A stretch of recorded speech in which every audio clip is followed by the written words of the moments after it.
Welcome back to the Game Collection. This year for Halloween I wanted to return to the series that captured my imagination and was chocked full of horror elements and everything, but considering that Christmas is just around the corner, I guess we all know how that went. But maybe we can salvage the situation. Is Shadow Hearts 2 Covenant the best RPG for this holiday season? Let's find out. I am Super Derek, and this is Shadow Hearts Covenant.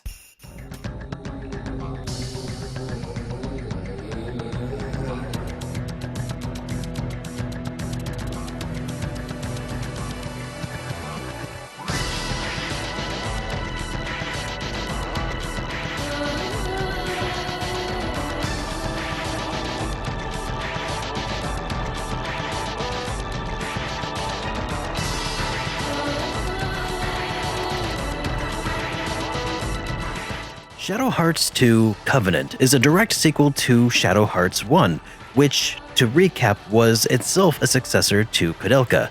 Each of these games was developed by the team Saknoth, and in the case of Shadow Hearts Covenant, published by Midway.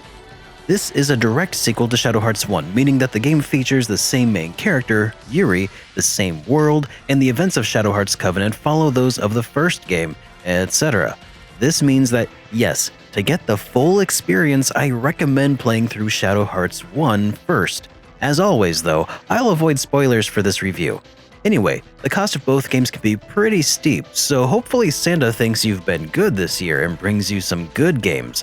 I'd hate for you to end up with a lump of Quest 64 in your stocking.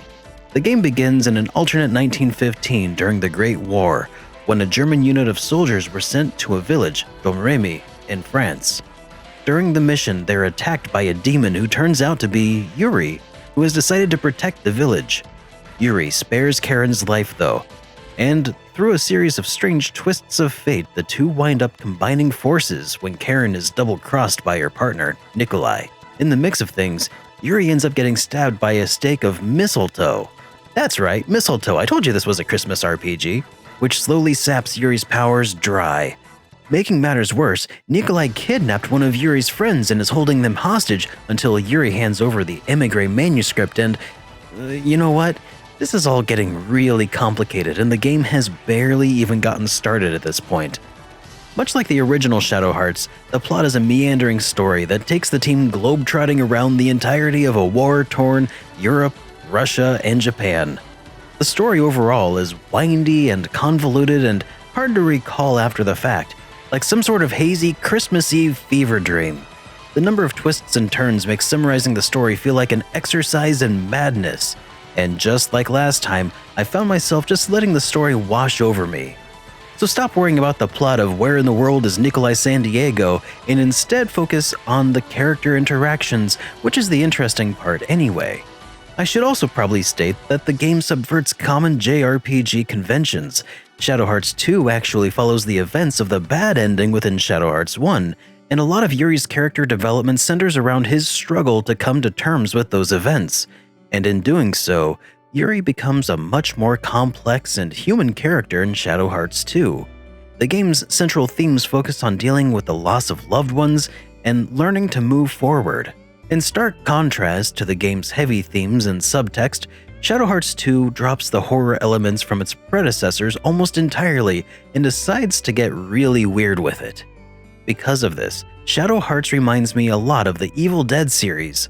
The first one was mostly about horror, the second one was mostly about action with a little bit of horror, and the third one just goes full slapstick. And I love it for that. Yuri is written with snark and comedic timing, making his banter with bosses an absolute pleasure to watch. I will usher in a glorious new future. Before you do, can I ask a favor? What do you wish, human? I wish you'd shove it. Further complementing Yuri's anti-hero demeanor are a large new cast of characters. Karen, Yuri's possible love interest, Geppetto the puppeteer, Blanca the white wolf, Joaquin the over-the-top luchador, Lucia the fortune teller, Anastasia, yes, that Anastasia, and Karando the samurai. Each of the characters have an interesting personality that they bring to the table, except unfortunately for Karen.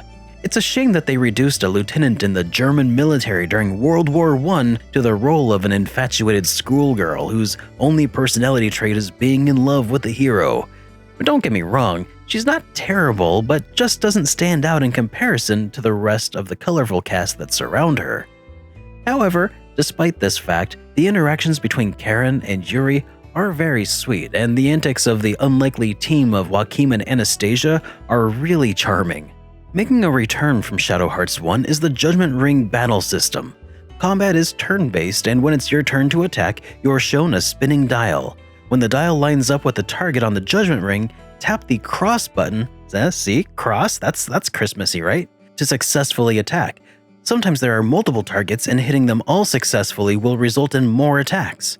Miss one though, and the ring goes away.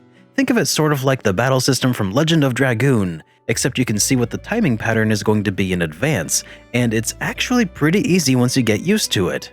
And along with the Judgment Ring, there comes status abnormalities, which come in the usual varieties of Berserk or Petrification and so on, but there are also status effects that can affect the speed of your Judgment Ring, the size of the targets, the direction the ring spins, and so on. It's a neat mechanic that, as far as I know, is entirely unique to Shadow Hearts games.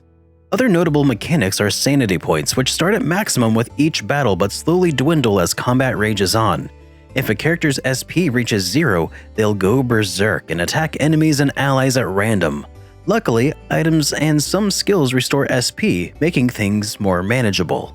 Yuri, as a Harmonixer, or as someone who can transform into demons, can sacrifice sanity points each round to assume the form of various demons and using their skills. Sort of like Personas. Also like Persona, Yuri can also unlock new transformations throughout the game and level them up by pumping them full of the souls of the creatures and the demons that the team have killed. Battles are random throughout the game, and there are some puzzles within Shadow Hearts. And yes, they can occur in the same rooms, and it is quite frustrating. These moments in Shadow Hearts had me thinking back longingly to my time with Shadows of Adam, which I reviewed over here. That said, encounter rates weren't the worst that I've seen, and most dungeons weren't too bad. There were just a couple here or there that drove me a little bonkers. The world presented in Shadow Hearts is pretty unique. Not too many RPGs are set to a World War I backdrop, and if you're a history buff, there'll be lots of little morsels for you to chew on. I'm not much of a nut for World War I myself, so I'm certain that there's a lot of things that I missed during my playthrough, but even I recognized the serendipity of bumping into so many familiar names from history class. Navigating around the world takes the form of choosing cities from a list to move around a world map. There's no overworld, and I suppose that makes sense, considering the more realistic sort of setting that the game takes place in. Shadow Hearts 2 breaks away from the tradition set by Koudelka and Shadow Hearts 1, dropping pre-rendered backgrounds in favor of fully modeled environments. The game still mimics the feel of those pre-rendered backgrounds, though, by putting the camera in fixed points in the room. Overall, I think that the effect is a decent step forward, though I still love the look of pre-rendered backgrounds. The upshot of this change is it gave the animators the ability to control the camera during cutscenes, giving the game an overall more polished and cinematic presentation, befitting the game's occasional moments of gravitas. In my review of Shadow Hearts 1, I mentioned that the game visually was a lot like looking at a PlayStation 1 game that got ported to the PlayStation 2 during production, which is maybe what happened, but I'm happy to report that Shadow Hearts 2 takes full advantage of the console. Shadow Hearts Covenant is a gorgeous game from start to finish. The character models are detailed and interesting, the enemies are bizarre and grotesque, and the environments are absolutely gorgeous. Cutscenes are on another level compared to the first Shadow Hearts, and just about everything about Shadow Hearts 2 is more refined and objectively better than its predecessors. Musically, though, the game is just on par with the amazing games that preceded it. The game had 3 stellar composers, including Kenji Ito, who's known for his work in the Saga games, and Yasunori Mitsuda, who's known for being an absolute legend of a composer behind Chrono Trigger, Xenogears, and Chrono Cross, and many others. From time to time, Shadow Hearts Covenant's cutscenes will lend voices to the scenes, and each character is masterfully done and chock full of early 2000s voice actors, including some you'll recognize from Rurouni Kenshin, Gungrave, Persona, and more. Shadow Hearts 2 overall is a stellar game despite its flaws. If you've played the first, you owe it to yourself to play the second one, and if you haven't played either, well, I recommend a visit from these ghosts of Christmas past. And that's why these games have easily earned itself a spot in your Christmas present. Huh? Oh yeah. And the game collection. Merry Christmas, you filthy animals.